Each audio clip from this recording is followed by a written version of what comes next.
Statue of Liberty,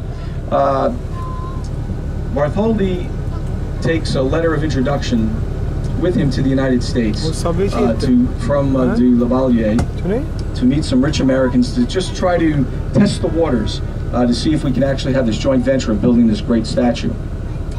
And what ends up happening as he's coming into New York Harbor, he is really taken by the fact of this island, which was known as Bedloe's Island at the time.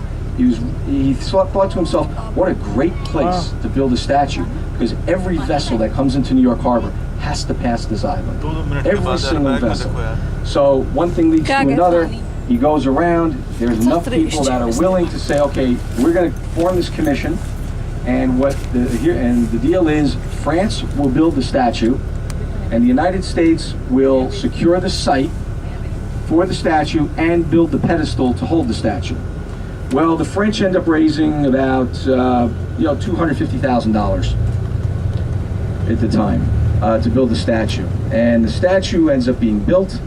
And Bartholdi is so quick in building the arm with the torch and building the head of the statue, it goes on exhibition before the rest of the statue is even complete.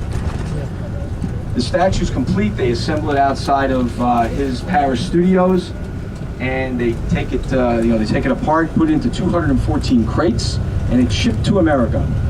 When it arrives in America, it sits in the crates for about a year. Why? We were having a little trouble raising the money for the pedestal.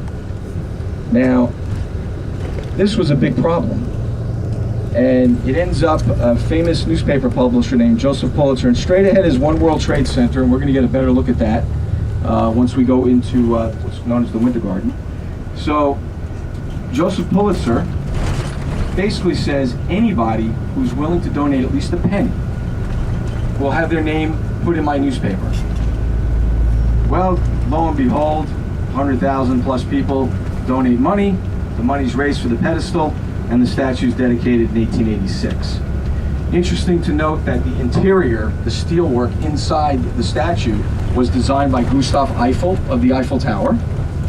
Also, which is very interesting to note, is that the face of the statue is of Bartholdi's mother, but the body, don't hit me now, is of his mistress. I am only the messenger. I try not to make up these stories too much, but this is what I've read. To the left, you can see all these people. That's where we're going to be. So by the time we get up there, we'll be able to move them all out of there, so we'll be able to have some views. So that's pretty much the story of the statue. Now, Ellis Island, you stopped off at Ellis Island. Ellis Island, it happens to be the big immigration station. Now, you know, the United States is basically, it's a land of immigrants. We're made up of immigrants. The only natives to the United States are the Native American Indians. So everybody's pretty much an immigrant here. Now, the first immigration station, which used to be done by the states, just real quick, the building to the left, I know it's a little hard to see in the back with the green copper roof, that's the Woolworth building. That used to be the tallest building in the world. And that building right over here to the right, that tall building is going to be the largest residential apartment building in the United States when it's finished being completed. We're supposed to open up in the fall, but obviously, as most things when they build them, they're never on time. So, the castle that we passed when we came off the boat, Castle Clinton, that was the original immigration station. There were about 8 million people that came into this country that went through there. So 1 in 6 Americans can actually trace an ancestor that came through Castle Clinton. It got to a point where Castle Clinton, which ended up being not only an immigration station, it was a place where, I'm trying to remember the guy, Samuel Morse demonstrated the telegraph.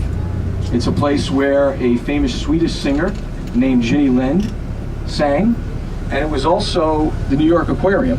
It used to have a roof.